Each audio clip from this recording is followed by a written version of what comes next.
Hi ನಮಸ್ತೆ ವೀಕ್ಷಕರೇ, current affair ವಿಶೇಷ ನೇರ ಪ್ರಸಾರದ ಕಾರ್ಯಕ್ರಮದಲ್ಲಿ ತಮಗೆಲ್ಲ ಸ್ವಾಗತ. ನಾನು ಶ್ರೀಕಾಂತ್ ಶೆಟ್ಟಿ. ಇವತ್ತಿನ ಕರೆಂಟ್ ಅಫೈರ್ ವಿಚಾರದಲ್ಲಿ ನಾವು ಯಾವುದನ್ನು ತೆಗೆದುಕೊಂಡಿದ್ದೇವೆ ಅಂದರೆ, ಕಲಾಪಕ್ಕೆ ಅಡ್ಡಿಪಡಿಸಿದ ಹಿನ್ನೆಲೆಯಲ್ಲಿ ಕರ್ನಾಟಕದ ಏನು KH ಮುನಿಯಪ್ಪ ಸೇರಿದಂತೆ 27 ಜನ ಕಾಂಗ್ರೆಸ್ನ ಸಂಸದರನ್ನು 5 ದಿನಗಳ ಕಾಲ ನಿಷೇಧ ಹೇರಿರುವಂಥದ್ದು, 5 ದಿನಗಳ ಕಾಲ ನಿಷೇಧವನ್ನು ಹೇರಿರುವಂಥದ್ದು ಇದೊಂದು ಕಡೆಯಲ್ಲಿ ದೊಡ್ಡ ಮಟ್ಟದ ಸುದ್ದಿ ಆಗಿರುವಂಥದ್ದು. ಎಲ್ಲೋ ಒಂದು ಕಡೆಯಲ್ಲಿ ಕಾಂಗ್ರೆಸ್ ಏಕಾಂಗಿ ಅನ್ನುವಂಥ ಹೋರಾಟವನ್ನು ಸಂಸತ್ತಿನ ಒಳಗಡೆ ಎದುರಿಸ್ತಾ ಇತ್ತು. ಆದರೆ ಇವತ್ತು ಕಾಂಗ್ರೆಸ್ಸಿನ 25 ಸದಸ್ಯರನ್ನು ನಿಷೇಧ ಮಾಡಿದಂಥ ಹಿನ್ನೆಲೆಯಲ್ಲಿ ಎಲ್ಲ ವಿಪಕ್ಷಗಳು ಕೂಡ ಒಂದಾಗಿದ್ದು, ಎಲ್ಲ ಕೂಡ ವಿಪಕ್ಷಗಳು ಒಂದಾಗಿ ಹೇಳಿದ್ವು, ಮುಂದಿನ ದಿನಗಳಲ್ಲಿ ನಾವು ಕಲಾಪವನ್ನು ಬಹಿಷ್ಕಾರ ಹಾಕ್ತೇವೆ, ಯಾರೂ ಕೂಡ ಕಲಾಪಕ್ಕೆ ಬರೋದಿಲ್ಲ ಅನ್ನುವಂಥ ಮಾತನ್ನು ಕೂಡ ಹೇಳಿರುವಂಥದ್ದು. ಇದು ಎಲ್ಲೋ ಒಂದು ಕಡೆಯಲ್ಲಿ ಇವತ್ತು ಚರ್ಚೆಗೆ ಗುರಿಯಾಗಿರುವಂಥ ಒಂದು ವಿಚಾರ ಅಂತ ಹೇಳ್ಬೋದು. ಇದರ ಬಗ್ಗೆ ಒಂದಷ್ಟು ಹಿರಿಯ ಪೊಲಿಟಿಷಿಯನ್ಸ್ಗಳಿರ್ಬೋದು ಮತ್ತು ಸುಮಿತ್ರಾ ಮಹಾಜನ್ ಅವರು ಖುದ್ದು ಸ್ಪೀಕರ್ ಅವರು ಒಂದಷ್ಟು ಮಾತುಕತೆಯನ್ನು ಆಡಿದ್ದಾರೆ. ಅದರ ಬೈಟ್ಸ್ಗಳು ಬರ್ತಾ ಇವೆ, ನೋಡೋಣ. I am very happy that overwhelming number of leaders of opposition parties wanted that there should be some solution and government should take into account that government should take action against those involved in Modi gate scam and Yapam, but unfortunately the government wants everything to be done but on its own terms and conditions. Government wants to pass the bills, but at the same time the government does not want to take the concerns and amendments suggested by the opposition parties on board. So at the end of the day, I can only say the government wants to be a king and they expect the opposition parties to behave like their subjects. सवाल गतिरोध का नहीं है. गतिरोध तोड़ना ये काम तो गवर्नमेंट का है. गवर्नमेंट पक्ष विपक्ष वो आपस में बैठ के इस बात को तय करे. मेरा काम इतना ही है कि ये देखना कि सदन सुचारू रूप से चलाना, उसमें कोई अनहोनी नहीं होना चाहिए, ये देखना मेरा काम है. And I tried for that. I tried my level best. मैंने यहाँ तक बैठक भी करी, सबको बुलाया और बार बार मैंने कोशिश करी थी कि ये प्ले कार्ड्स और ये बंद करो, कहीं ना कहीं अच्छी शुरुआत करो. तो मेरा काम तो वो है. गतिरोध तोड़ना नहीं तोड़ना वो आपस में वो तय करे. मैं सुबह से एक प्रकार से इसको ये कर रही थी, नेमिंग भी कर रही थी, दिखा रही थी कि आई डोंट लाइक इट. मैं 8 दिन से इस बात को सहन कर रही. हद तो ये हो गई थी कि स्पीकर के सामने प्ले कार्ड्स लाए जा रहे थे. स्पीकर को शैडो करने की कोशिश हो रही थी. वो कभी नहीं होना चाहिए वास्तव में देखा जाए. नॉट ओनली दैट, पूरा यहाँ के गवर्नमेंट के मिनिस्टर्स और ये उनको शैडो करने की कोशिश, ये सब चीज़ें ठीक नहीं हैं, ऐसा मैं मानती हूँ और इसलिए मैंने कोशिश की. क्या कहेंगी कि आपको मजबूर कर दिया गया है फैसला लेने के लिए? ये तो आप ही देख रहे हो कि क्या करूं. मैं नहीं चाहती, मैं कभी नहीं चाहूंगी. पार्टी मीट में भी अपील किया था, मैंने किया था. तो आपको इस तरीके से कंपेल किया गया कि आप इतना सख्त निर्णय लें? देखो, मैंने ये मेरे स्वभाव में भी नहीं है स्ट्रिंजेंट एक्शन लेना, और इसलिए मैंने ऑल पार्टी मीटिंग बुलाई थी. मैं कोशिश कर रही थी कि आप विरोध करो, क्योंकि विरोधी पक्ष है. अगर कुछ बात अच्छी नहीं लगी तो विरोध करने का अधिकार है. प्रजातंत्र में हर एक को अपनी बात कहने का अधिकार है. लेकिन मैंने मीटिंग बुला करके उसमें ये भी कहा था कि कैसे कहना, क्या कहना, अलग अलग जगह के अपने तरीके हैं, उसके अनुसार चलना पड़ेगा. पार्लियामेंट में अपने नियम है, नियम के अंतर्गत आप विरोध जताओ, लेकिन कहीं ना कहीं इस बात को अगर वो गलत परंपरा है वेल में आना या पोस्टर दिखाना, प्ले कार्ड दिखाना, तो गलत परंपरा को तो भी हमने तोड़ना है. I have tried my best for that. ये संदेश तो सबके लिए. The Speaker was constrained today to name several members of Parliament from the Congress party who were obstructing the House. The Speaker's request was only that let the House function and please do not come in the well of the House or show your placards. They were not relenting on this issue. Finally, the Speaker, after a lot of persuasion that they should return to their seats, has named several senior Congress members, and for next 5 days they stand suspended. हमने कहा कि हम सब ज्यादा placard दिखाते और ज्यादा शोर मचा. Can't support the decision of the Honorable Speaker. We are also boycotting. We are supporting the Congress on this issue. We are also supporting the Congress on this issue. This is a lethal weapon. We should consider this should not have been done. Our leader Sudip Banerjee made a request also. Anyway, request has not been kept. We are also supporting. In the name, I'm sorry, Shri P.N. Chandrappa, Shri Santosh Singh Chaudhary, I'm sorry, क्या है ये? I'm sorry, no. Abu Hassan Chaudhary, no करके is not a way. Sushmita Dev, R. Dhruv Narayan, Ninong Ering, Gaurav Gogoi, Sukhendra Reddy Guha, Deependra Singh Hooda, Suresh, doctor Thokchom Meinya, SP Mudde Hanuman Gowda, Abhijit Mukherjee, Ramachandran Mullappally, KH Muniyappa. Yes, ಇದಿಷ್ಟು ಇವತ್ತು ಕಲಾಪದಲ್ಲಿ ನಡೆದಿರುವಂಥ ಅತ್ಯಂತ ಮಹತ್ವದ ಸಂಗತಿ. ಪ್ಲೇಕಾರ್ಡ್ಸ್ ಅನ್ನು ತೋರಿಸಿಕೊಂಡು ಕೈಗೆ ಕಪ್ಪು ಪಟ್ಟಿಯನ್ನು ಕಟ್ಟಿಕೊಂಡು ಕಳೆದ 8 ದಿನದಿಂದ ಸದನದಲ್ಲಿ ಭಾಗಿಯಾಗ್ತಾ ಇದ್ದಂಥ ಕಾಂಗ್ರೆಸ್ಸಿನ ಒಂದಷ್ಟು ಸಂಸದರನ್ನು ಇವತ್ತು ಸ್ಪೀಕರ್ ಅವರು ಬಹಿಷ್ಕಾರ ಮಾಡಿರುವಂಥದ್ದು. 5 ದಿನಗಳ ಕಾಲ ಕಲಾಪಕ್ಕೆ ಅಥವಾ ಬರಬಾರದು ಅನ್ನುವಂಥ ಒಂದು ಶಿಕ್ಷೆಯನ್ನು ವಿಧಿಸಿದ್ದಾರೆ. ಇದರ ಬಗ್ಗೆ ನಾವು ಚರ್ಚೆಯನ್ನು ಮಾಡಬೇಕು. ನಮ್ಮೊಂದಿಗೆ ಕಾಂಗ್ರೆಸ್ನ ಮುಖಂಡರಾಗಿರುವಂಥ ಕೊಳಕೆಬೈಲು ಕಿಶನ್ ಹೆಗಡೆ ಅವರಿದ್ದಾರೆ. ಅವರನ್ನ ಕಾರ್ಯಕ್ರಮಕ್ಕೆ ಬರಮಾಡಿಕೊಳ್ತಾ ಇದ್ದೇನೆ. ಸರ್ ನಮಸ್ತೆ. ನಮಸ್ತೆ. ಅದೇ ರೀತಿಯಾಗಿ ನಮ್ಮೊಂದಿಗೆ ರಾಜಕೀಯ ವಿಶ್ಲೇಷಕರಾಗಿರುವಂತಹ ಶ್ರೀರಾಜ್ ಗುಡಿ ಅವರು ಕೂಡ ಇದ್ದಾರೆ. ಅವರನ್ನು ಕೂಡ ಕಾರ್ಯಕ್ರಮಕ್ಕೆ ಬರಮಾಡಿಕೊಳ್ತಾ ಇದ್ದೇನೆ. ಸರ್ ನಮಸ್ತೆ. ಸರ್, ಈ ಹಿಂದೆ ಏನಾದರೂ ಈ ರೀತಿಯ ಕ್ರಮಗಳನ್ನು ಕೈಗೊಂಡಂತ ಉದಾಹರಣೆಗಳಿದೆಯಾ? ಖಂಡಿತವಾಗಿದೆ Srikanth. This is not the first time in the Indian history or Indian parliamentary history for that matter. ಈ ರೀತಿಯಾದಂತಹ ಘಟನೆಗಳು ಸಾಕಷ್ಟು ಆಗಿದೆ 2-3 ಬಾರಿ. ಹಿಂದೆ UPA ಸರ್ಕಾರದ ಸಂದರ್ಭದಲ್ಲೂ ಕೂಡ ಬಿಜೆಪಿ ಸದಸ್ಯರು ಇದೇ ರೀತಿ ಮಾಡ್ತಾ ಇದ್ರು. ಇನ್ಫ್ಯಾಕ್ಟ್ ಫಾರ್ಗೆಟ್ ಬಿಜೆಪಿ ಮೆಂಬರ್ಸ್, ಕಾಂಗ್ರೆಸ್ಸಿನ ಸದಸ್ಯರು ಕೂಡ ಅದೇ ರೀತಿಯಾದಂತಹ ಕೆಲಸವನ್ನು ಮಾಡ್ತಾ ಇದ್ರು. ಅವರನ್ನೇ ತೆಲಂಗಾಣ ವಿಚಾರದಲ್ಲಿ ಆಡಳಿತದ ಪಕ್ಷದ ಸದಸ್ಯರನ್ನೇ ಹೊರಗೆ ಹಾಕುವಂತ ಪ್ರಯತ್ನ ಕೂಡ ಆಯಿತು. ಸೊ ಆ ಒಂದು ಘಟನೆಗಳನ್ನ ನೋಡಿದಾಗ ಈ ಪೋಸ್ಟ್ 1990s ನಲ್ಲಿನ ಒಂದು ಡೆವಲಪ್ಮೆಂಟಲ್ ಸ್ಟೇಜ್ಗಳನ್ನ ನೋಡಿದಾಗ, ಭಾರತದ ಪಾರ್ಲಿಮೆಂಟರಿ ಹಿಸ್ಟ್ರಿಯಲ್ಲಿ ನೋಡಿದಾಗ ಖಂಡಿತವಾಗಿಯೂ ಅಲ್ಲಿ ಒಂದು ಬದಲಾವಣೆ ಕಾಣ್ತಾ ಇದೆ.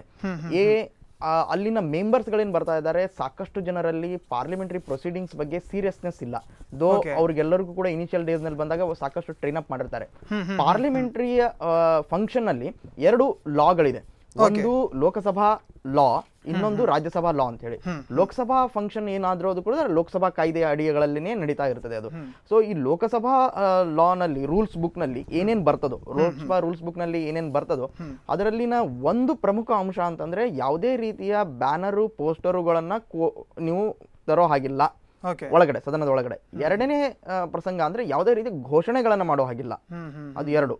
3ನೇ ಸಂಗತಿ ಅಂತಂದ್ರೆ ಒಬ್ಬ ಸದಸ್ಯರು ಮಾತನಾಡುವಾಗ ಇನ್ನೊಬ್ಬರು ಎದ್ದು ನಿಲ್ಬಾರ್ದು ಅನ್ನುವಂಥದ್ದು. ಅಡ್ಡಿಪಡಿಸೋದು ದೂರ ಹೋಯ್ತು, ಎದ್ದು ನಿಲ್ಲೋದು ಕೂಡ ತಪ್ಪು. ಹೌದು, ಎದ್ದು ನಿಲ್ಲೋದು ಕೂಡ ತಪ್ಪು ಅಂತ ಲೋಕಸಭೆ ಕಾನೂನು ಹೇಳ್ತದೆ, ಲೋಕಸಭೆ ರೂಲ್ಸ್ ಬುಕ್ ಹೇಳ್ತದೆ ಆ ರೀತಿ.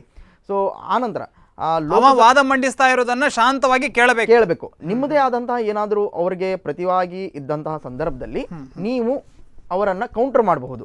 ಅಕಸ್ಮಾತ್ ಯಾವುದೇ ಒಬ್ಬ ಸದಸ್ಯ ಅಲ್ಲಿ ತಪ್ಪು ಮಾಹಿತಿಗಳನ್ನ ಕೊಡ್ತಾ ಇದ್ದಾರೆ, ಆಡಳಿತ ಪಕ್ಷದ ಯಾವುದೋ ಒಬ್ಬ ಮಂತ್ರಿಗಳು ಯಾವುದೋ ರೀತಿ ಒಂದು ತಪ್ಪು ಮಾಹಿತಿಗಳನ್ನು ಕೊಡ್ತಾರೆ ಅಂತ ಹೇಳಿ ಒಂದು ವಿರೋಧ ಪಕ್ಷ ಸದಸ್ಯರಿಗೆ ಅನಿಸಿದಂತಹ ಪಕ್ಷದಲ್ಲಿ ಅವರು ಲೋಕಸಭೆ ಅಧ್ಯಕ್ಷ ಸ್ಪೀಕರ್ಗೆ ಒಂದು ಚೀಟಿಯನ್ನು ಕಳಿಸಬಹುದು ಅಥವಾ ಕೈಯನ್ನು ಎತ್ತಬಹುದು. ಕೆಲವೊಂದು ಟೈಮ್ ಇನ್ನೂ ಮುಂದೆ ಹೋಗುವಂತಹ ಸಂದರ್ಭದಲ್ಲಿ ಎದ್ದು ನಿಂತು ಕೆಲವೊಮ್ಮೆ ರಿಕ್ವೆಸ್ಟ್ ಮಾಡ್ಕೊಳ್ಬಹುದು, ನಾನು 1-2 ಮಾನ್ಯ ಸದಸ್ಯರು ಅಥವಾ ಮಂತ್ರಿಗಳು ತಪ್ಪು ಮಾಡ್ತಾ ಇದ್ದಾರೆ, ಅವರಲ್ಲಿ ನಾನು ಈ ರೀತಿಯಾದಂತಹ ಬದಲಾವಣೆಗಳನ್ನ ಬಯಸ್ತಾ ಇದ್ದೇನೆ ಅಂತ ಒಂದು.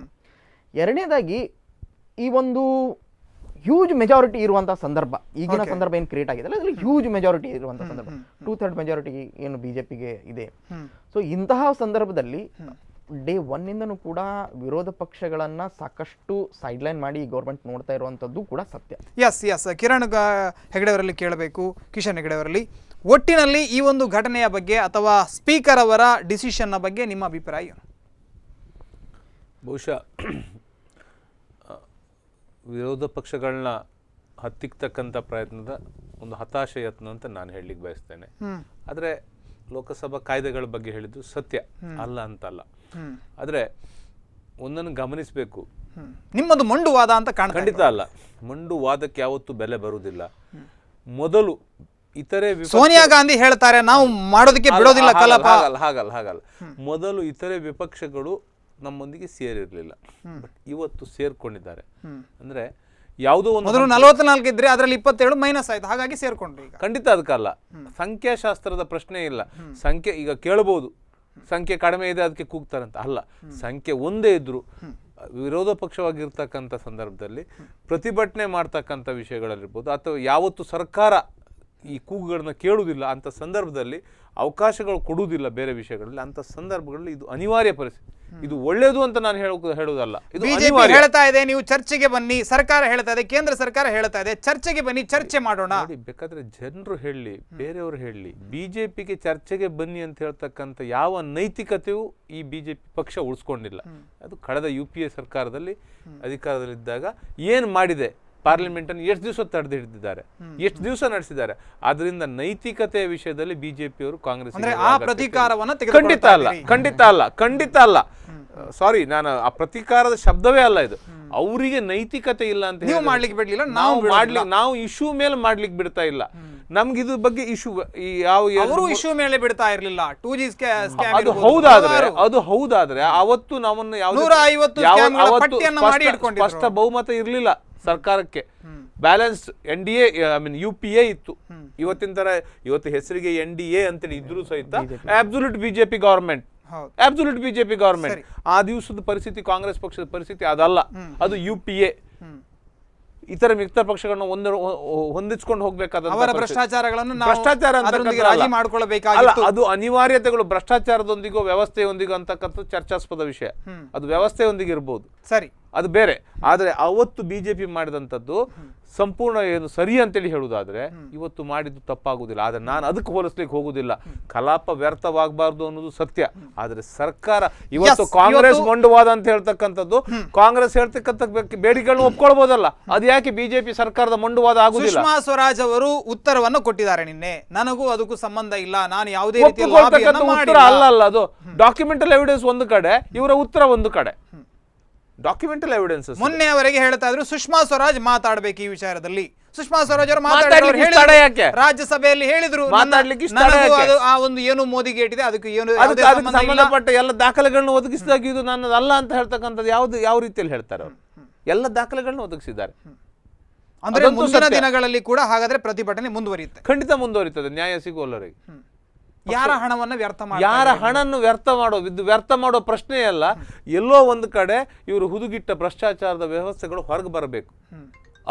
ಅದಕ್ಕೆ ಆ ಹುದುಗಿಟ್ಟ ಭ್ರಷ್ಟಾಚಾರದ ವ್ಯವಸ್ಥೆಗಳು ಹೊರಗೆ ಬರ್ಲಿಕ್ಕಾಗಿ ಇದು ಮಾಡ್ತಕ್ಕಂಥ ವ್ಯವಸ್ಥೆ ಹೊರತು ಖಂಡಿತ ವ್ಯರ್ಥ ಕಲಾಪ ಅಂತ ಹೇಳ್ಕಂಥ ಶಬ್ದಕ್ಕೆ ನಾನು ಅಲ್ಲ.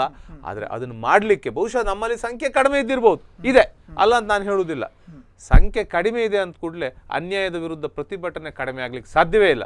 ಅದನ್ನು ಪ್ರತಿಭಟಿಸಿ ಚರ್ಚೆ ಆಗದೆ ನೀವು ಯಾವ ರೀತಿಯಲ್ಲಿ ಇವತ್ತು ಚರ್ಚೆ ಆಗಬೇಕು? ಅವರು ಹೇಳ್ತಾ ಇದ್ದಾರೆ ಚರ್ಚೆ ಆಗಬೇಕು. ಕಳಂಕಿತರನ್ನು ಒಳಗಿಟ್ಕೊಂಡು ಹೇಗೆ ನೀವು ಚರ್ಚೆ ಮಾಡ್ತೀರಿ?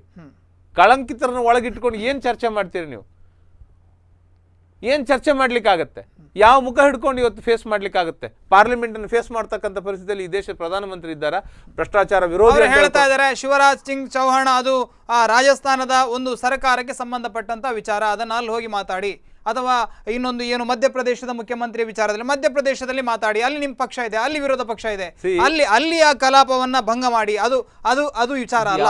ನೀವು ಕೇಂದ್ರ ಸರ್ಕಾರದ ಕಲಾಪವನ್ನು ಯಾಕೆ ನೋಡಿ? ಎಲ್ಲ ಹಂತಲ್ಲೂ ಫೇಲ್ಯೂರ್ ಆದಂತ ಈ ಸರ್ಕಾರ, ನೀವು ರಾಜ್ಯದ ವಿಷಯವನ್ನು ರಾಜ್ಯಕ್ಕೆ ತಗೊಂಡೋಗಿ ಮಾತಾಡಿ ಅಂತ ಹೇಳಲಿಕ್ಕೆ ಅದೆಲ್ಲೋ ಒಂದು ಸಣ್ಣ ಇಶ್ಯೂ ಅಲ್ಲ. ವ್ಯಾಪಾರ ಇರ್ಬೋದು, ಅಥವಾ ಸುಂದರ ರಾಜ್ಯದಿರ್ಬೋದು, ಅಥವಾ ಇವತ್ತೇನು ಸುಷ್ಮಾ ಸ್ವರಾಜ್ಯದಿರ್ಬೋದು, ಯಾವುದೋ ಒಂದು ಚಿಕ್ಕ ವಿಷಯವಲ್ಲ, ಅದು ರಾಷ್ಟ್ರೀಯವಾಗಿ ಪ್ರಚಾರ ಪಡೆದಂಥ ವಿಷಯಗಳು. ವ್ಯಾಪಮ್ ಇರ್ಬೋದು, ಎಲ್ಲವುದು ಆ ರಾಷ್ಟ್ರೀಯ ಪ್ರಚಾರ ಪಡೆದು ಅದರಲ್ಲಿ ನೇರ ಭಾಗಿದಾರರು ಇವರ ಪಕ್ಷದ ಅತಿ ದೊಡ್ಡ ಮುಖಂಡರುಗಳು. ಏನೊಂದು ಇವರಲ್ಲ, ಚಿಕ್ಕ ವ್ಯವಸ್ಥೆಯಲ್ಲಿರ್ತಕ್ಕಂಥವ್ರಲ್ಲ, ಅತ್ಯಂತ ದೊಡ್ಡವರು ಇದರಲ್ಲಿದ್ದಾರೆ. ಆ ದೊಡ್ಡವರನ್ನ ಏನು ಅವರು ಮಾಡಿದ್ದನ್ನ ಅಲ್ಲ ಅಂತ ಹೇಳ್ತಕ್ಕಂಥ ವ್ಯವಸ್ಥೆಗೆ ಇವತ್ತು ಈ ಸರ್ಕಾರ ಮಾಡ್ತಾ ಇದೆ. ಅದನ್ನ ಪ್ರತಿಭಟಿಸ್ತಾ ಇದೆ. ಕೇಳಬೇಕು ಏನಂದ್ರೆ, ಏನು ಇಲ್ಲಿ ಒಂದಷ್ಟು ಆಪಾದಿತರು ಇವತ್ತು ಅಲ್ಲಿ ಸದನದ ಒಳಗಡೆ ಇದ್ದಾರೆ, ಹಾಗಾಗಿ ನಾವು ಚರ್ಚೆಗೆ ಅವಕಾಶ ಕೊಡೋದಿಲ್ಲ, ಮೊದಲು ಅವರ ರಾಜೀನಾಮೆಯನ್ನು ತಗೊಳ್ಳಿ ಅನ್ನುವಂಥ ಒತ್ತಾಯ ಏನಿದೆ, ಇದರ ಬಗ್ಗೆ ತಮ್ಮ ಅನಿಸಿಕೆ ಏನು? ವೆಲ್, ಯಾವುದೇ ಅಪೋಸಿಷನ್ ಪಾರ್ಟಿ ಇಲ್ಲ, ಹಿಂದೆ ಬಿಜೆಪಿ ಇದ್ದಾಗ ಕೂಡ ಇದೇ ರೀತಿಯಾದಂಥ ಡಿಮಾಂಡ್ಗಳು ಮಾಡ್ತಾ ಇದ್ದಾರೆ. ರಾಜಾ ಅವರು ರಾಜೀನಾಮೆ ಕೊಡೋರ್ಗಾಗಲ್ಲ, ಅನಂತ ಮಾರನ್ ರಾಜೀನಾಮೆ ಕೊಡೋರ್ಗಾಗಲ್ಲ, ಥರೂರ್ ರಾಜೀನಾಮೆ ಕೊಡೋರ್ಗಾಗಲ್ಲ. ಸೊ ಈ ರೀತಿಯಾದ ಡಿಮಾಂಡ್ಗಳು ಬಿಜೆಪಿಯಿಂದನೂ ಕೂಡ ಲೀಸ್ಟ್ ಅವರಿಂದನೂ ಬರ್ತಾ ಇತ್ತು, ಲೀಸ್ಟ್ ಹೊಸದೇನಲ್ಲ. ಸೊ ಈಗ ಬಿಜೆಪಿಯವರು ಆ ಬದಿಗೆ ಹೋಗಿದ್ದಾರೆ, ಕಾಂಗ್ರೆಸ್ನವರು ಈ ಬದಿಗೆ ಬಂದಿದ್ದಾರೆ. ಸೊ ಕಾಂಗ್ರೆಸ್ ಡಿಮಾಂಡ್ ಮಾಡ್ತಾ ಇದೆ ಈ ಬದಿ ಈಗ. ಸೊ ನೀವು ರಾಜೀನಾಮೆ ಕೊಡಬೇಕು ಅನ್ನೋಂಥದ್ದು. ಸೊ ಈ ರೀತಿಯಾದಂಥ ಡಿಮಾಂಡ್ಗಳು ಹೊಸದಲ್ಲ. ಆದರೆ irrespective of the political party, they should introspect. ಏನಂತಂದರೆ, ಈ ಒಂದು ವ್ಯವಸ್ಥೆಯನ್ನು, ಪೊಲಿಟಿಕಲ್ ವ್ಯವಸ್ಥೆಯಲ್ಲಿ ನಮಗೆ ಪಾರ್ಲಿಮೆಂಟ್ ಅನ್ನುವಂಥದ್ದು ಇದು ಒಂದು ಮೆಸೇಜಿಂಗ್ ಕೊಡುವಂಥ ಒಂದು ಫ್ಲೋರಲ್ಲಿ parliamentary. We need to communicate to this country through parliament ಅನ್ನುವಂಥದ್ದು. ಆ ಒಂದು ಫ್ಲೋರನ್ನು ಒಂದು ಒಳ್ಳೆ ಕಾಸಿಗಾಗಿ ಕೊಳ್ಳಬೇಕು. ಎರಡನೇದಾಗಿ, ಯಾವುದೇ ಪೊಲಿಟಿಕಲ್ ಪಾರ್ಟಿ ಇರಲಿ, for them it is very easy access for popularity. Parliament ಇಡೀ ದೇಶ ನೋಡ್ತಾ ಇರ್ತದೆ, ಎಲ್ಲ ಚಾನೆಲ್ಗಳ ಪ್ರೆಸೆನ್ಸ್ ಇರ್ತದೆ, ಮೀಡಿಯಾ ಪ್ರೆಸೆನ್ಸ್ ಇರ್ತದೆ, ಏನೇ ನೀವು ಅಲ್ಲಿ ಯಾವುದೇ ರೀತಿಯಾದಂಥ ಹೌದೌದು ದೇಶ ನೋಡ್ತಾ ಇರ್ತದೆ ಅನ್ನುವಂಥ ಪ್ರಸಂಗಗಳು ಅವಲ್ಲಿ ಆ ಸಂದರ್ಭದಲ್ಲಿ ಅವರಿಗೆ ಅಪ್ಲೈ ಆಗುತ್ತೆ ಅದು. ಸೊ ಹೀಗಾಗಿ ಅದನ್ನು ವೆರಿ ಟ್ಯಾಕ್ಟಿಕಲ್ ಆಗಿ ಯೂಸ್ ಮಾಡುವಂಥ ಪ್ರಸಂಗ ನಮ್ಮ ರಾಜಕಾರಣಿಗಳಿಂದ ನಡೆದಿದೆ. It's very unfortunate. It's really really really unfortunate. ಅದು ಒಂದು ಪಾಯಿಂಟ್.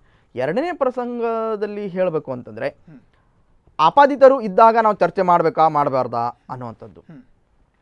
2-3 ಪ್ರಸಂಗ ಬರ್ತದೆ ಲೋಕಸಭೆಯಲ್ಲಿ. ದೇಶದ ಹಿತಕ್ಕೆ ಅಥವಾ ದೇಶಕ್ಕೆ ಸಂಬಂಧಪಟ್ಟಂತ ಇಡೀ ದೇಶಕ್ಕೆ ಸಂಬಂಧಪಟ್ಟಂತಹ ವಿಷಯಗಳನ್ನು ಹೌದು ಇಡೀ ದೇಶಕ್ಕೆ ಸಂಬಂಧಪಟ್ಟಂತಹ ವಿಷಯಗಳನ್ನು ಚರ್ಚೆ ಮಾಡ್ಬೋದು. ಒಂದು. ಎರಡನೇದಾಗಿ, ಯಾವುದೇ ರಾಜಕಾರಣಿಗಳ ಮೇಲೆ ನೇರ ಆರೋಪ ಇರುವಂಥ ಸಂದರ್ಭದಲ್ಲಿ, ಎಕ್ಸಾಂಪಲ್ ವ್ಯಾಪಮ್ ಅನ್ನೇ ತೆಗೆದುಕೊಳ್ಳೋಣ. ಶಿವರಾಜ್ ಸಿಂಗ್ ಚೌಹಾಣ್ ಮೇಲೆ ಇರುವಂತಹ ಒಂದು ಆರೋಪ ಇದೆ. ಶಿವರಾಜ್ ಸಿಂಗ್ ಗೌರ್ಮೆಂಟ್ ನಲ್ಲಿ ಇರುವಂತಹ ಮಂತ್ರಿಗಳ ಮೇಲೆ ಇರುವಂತಹ ಆರೋಪ ಇದೆ. ಇದು ಸರಿ, ಅವರಲ್ಲಿಂತ ಸರ್ಕಾರಿ ಅಧಿಕಾರಿಗಳ ಮೇಲೆ ಇದೆ. ಒಂದು ರೀತಿಯಲ್ಲಿ ಇದು ಒಂದು ಇಡೀ ದೇಶದ ಮಟ್ಟಿಗೆ ಒಂದು ಹಗರಣ ಅನ್ನುವಂಥದ್ದು ಹೌದಾದರೂ ಕೂಡ ಮುಖ್ಯವಾಗಿ ರಾಜ್ಯ ಸರ್ಕಾರದ ಹೊಣೆಗಾರಿಕೆ ಆಗಿರೋದ್ರಿಂದ ಅದನ್ನು ಮಧ್ಯಪ್ರದೇಶದಲ್ಲೇ ಚರ್ಚೆ ಮಾಡಬೇಕಾಗಿರೋಂಥದ್ದು ನ್ಯಾಯ. ಅದು ಒಂದು. ಎರಡನೇ ಸಂದರ್ಭ ಅಂತಂದರೆ, ಇದು Lalit Modi and all. So ಇದನ್ನು ಸರ್ಕಾರ ಒಂದು ಮುಕ್ತವಾಗಿ ಚರ್ಚೆ ಮಾಡುವಂತ ಹಂತವನ್ನ ಎಲ್ಲೋ ವಿರೋಧ ಪಕ್ಷಗಳಿಗೆ ಅನಿಸಿರಬಹುದು. ಮೋದಿ ಇವತ್ತು ನೈತಿಕವಾಗಿ ಒಂದಷ್ಟು ಬೆಂಬಲವನ್ನು ಇಟ್ಟುಕೊಂಡಿರುವವರು, ನಾವು ನೈತಿಕವಾಗಿದ್ದೇವೆ, ನಾವು ಭ್ರಷ್ಟಾಚಾರದ ವಿರುದ್ಧ, ಕರಪ್ಷನ್ ವಿರುದ್ಧ ಝೀರೋ ಟಾಲರೆನ್ಸ್ ಅನ್ನ ಮೇಂಟೈನ್ ಮಾಡ್ತಾ ಇದ್ದೇವೆ, ಹಾಗಾಗಿ ನಾವು ಯಾವುದೇ ಅವಕಾಶವನ್ನು ಕೊಡೋದಿಲ್ಲ, ನಾ ಖಾವುಂಗ ನಾ ಖಾನೆ ದೂಂಗ ಅಂತ ಹೇಳಿಕೊಂಡು ಚುನಾವಣೆಗೆ ಹೋದವರು. ವೆಲ್, ಅದಕ್ಕಿಂತ ಮುಂಚೆ ಒಂದು ಪ್ರಸಂಗವನ್ನು ನಾನು ನೆನೆಸ್ಕೊಳ್ತೇನೆ. ನಿತಿನ್ ಗಡ್ಕರಿ ಯಡಿಯೂರಪ್ಪ ಅವರ ಪ್ರಸಂಗದಲ್ಲಿ ಒಂದು ಸ್ಟೇಟ್ಮೆಂಟನ್ನು ಕೊಟ್ಟರು. ಯಡಿಯೂರಪ್ಪ ಮಾಡಿದ್ದು, ಇನ್ಕ್ಲೂಡಿಂಗ್ ಡಿನೋಟಿಫಿಕೇಶನ್ ಮಾಡಿದಂಥ ಸಂದರ್ಭದಲ್ಲಿ ಅವಾಗ ಗಡ್ಕರಿ ಅಧ್ಯಕ್ಷರಾಗಿದ್ದರು. ಗಡ್ಕರಿ ಒಂದು ಮಾತನ್ನು ಹೇಳಿದರು, ಯಡಿಯೂರಪ್ಪನವರು ಮಾಡಿದಂತಹದ್ದು ಲೀಗಲ್ಲೋ ಅನ್ನೋದಕ್ಕಿಂತ ಅದಕ್ಕೆ ನೈತಿಕತೆಯ ದೃಷ್ಟಿಯಿಂದ ಅದು ಸಾಧು ಅಲ್ಲ ಅನ್ನೋ ಮಾತನ್ನ ಹೇಳಿದ್ರು ಅವರು. ಹಾಗಾಗಿ ಬಿಜೆಪಿ ಯಾವತ್ತೂ ಕೂಡ ನೈತಿಕತೆಗೆ ಬೆಂಬಲವನ್ನು ಕೊಟ್ಟಂತಹದ್ದು. ಅಡ್ವಾಣಿಯವರು ಇವತ್ತಿನ ದಿವಸ ಆ ಒಂದು ಪಕ್ಷದ ಅತ್ಯಂತ ಟಾಲೆಸ್ಟ್ ಲೀಡರ್, ಒಂದೇ ಒಂದು ಆರೋಪ ಬಂತು, ಒಬ್ಬ ಬುಕ್ಕಿಯ ಒಂದೇನೋ ಅವನು ಹವಾಲಾ ಕಾಂಡ ಮಾಡ್ತಾನೆ, ಅದರಲ್ಲಿ LK ಪೂರ್ತಿ ಹೆಸರಿರಲಿಲ್ಲ ಅವ್ರದ್ದು, LK ಇಷ್ಟೇ ಇತ್ತದು, ಇಷ್ಟೇ ವರ್ಡ್ಗೆ ಅದನ್ನ ಹೇಳಿದ್ರು, ಇದು LK ಅಡ್ವಾಣಿ ಅಂತ. LK ಯಾರಾಗಿದ್ರೋ ಗೊತ್ತಿಲ್ಲ, ಊಹೆ ಮಾಡ್ಕೊಂಡು ಕೆಲವರು ಅಂದ್ರು. ಆಯ್ತು, ಆರೋಪ ಬಂತು. ಅಡ್ವಾಣಿ ಅವರು ಹೇಳಿದ್ರು, ನನ್ನ ಮೇಲಿನ ಆರೋಪ ಕ್ಲಿಯರ್ ಆಗುವವರೆಗೂ ಕೂಡ ನಾನು ಪಾರ್ಲಿಮೆಂಟ್ಗೆ ಬರೋದಿಲ್ಲ. Resigned from the parliament membership, forget the other positions. Party ಅಧ್ಯಕ್ಷ ಸ್ಥಾನ ಬಿಟ್ಟರು, ಹೊರಗಡೆ ಹೋದ್ರು, ಕಂಪ್ಲೀಟ್ ಆಗಿ ಹೊರಗಡೆ ಹೋದ್ರು. ಇಲೆಕ್ಷನ್ಗೆ ನಿಲ್ಲಿಲ್ಲ ಅವರು. 1998 ನಲ್ಲಿ ಅಡ್ವಾಣಿ ಅವರು ಇಲೆಕ್ಷನ್ ನಿಲ್ಲಿಲ್ಲ ಗಾಂಧಿನಗರದಲ್ಲಿ. ಆ ಒಂದು ಪೊಲಿಟಿಕಲ್ ವಿಲ್ ಏನಿದೆ, ಆ ಒಂದು ಪೊಲಿಟಿಕಲ್ ಕಮಿಟ್ಮೆಂಟ್ ಏನಿದೆ, ಅವ್ರ ಜೊತೆಗಾರದಂತ ಸುಷ್ಮಾ ಸ್ವರಾಜ್ ಯಾಕೆ ಬರೋಲ್ತೀಗ? ಅಲ್ಲ, ನಾವು ರಾಜೀನಾಮೆಯನ್ನು ಕೊಟ್ರೆ ನಾವು ಈ ಆಪಾದನೆಯನ್ನ ಒಪ್ಪಿಕೊಂಡ ಹಾಗೆ ಆಗತ್ತೆ. ಆಗೋದಿಲ್ಲ, ರಾಜೀನಾಮೆ ಕೊಟ್ಟರು ಅವರು ಖಂಡಿತವಾಗಿಯೂ ಇಲ್ಲ. ವಿಪಕ್ಷಗಳಿಗೆ ಇದೇ ಒಂದು ಮಾತು ಮುಂದಿನ ಚುನಾವಣೆಗೆ ಆಗತ್ತೆ, ರಾಜೀನಾಮೆ ಕೊಡಬೇಕಾಯ್ತು ಮೂವರು. ಖಂಡಿತವಾಗಿ ಆಗೋದಿಲ್ಲ. ಇದರ ಬಗ್ಗೆ ಚರ್ಚೆಯನ್ನು ಮಾಡೋಣ. ಒಂದು ಪುಟ್ಟ ವಿರಾಮ ವೀಕ್ಷಕರೇ, ವಿರಾಮದ ಬಳಿಕ ಕಾರ್ಯಕ್ರಮ ಮತ್ತೆ ಮುಂದುವರಿಯುತ್ತೆ.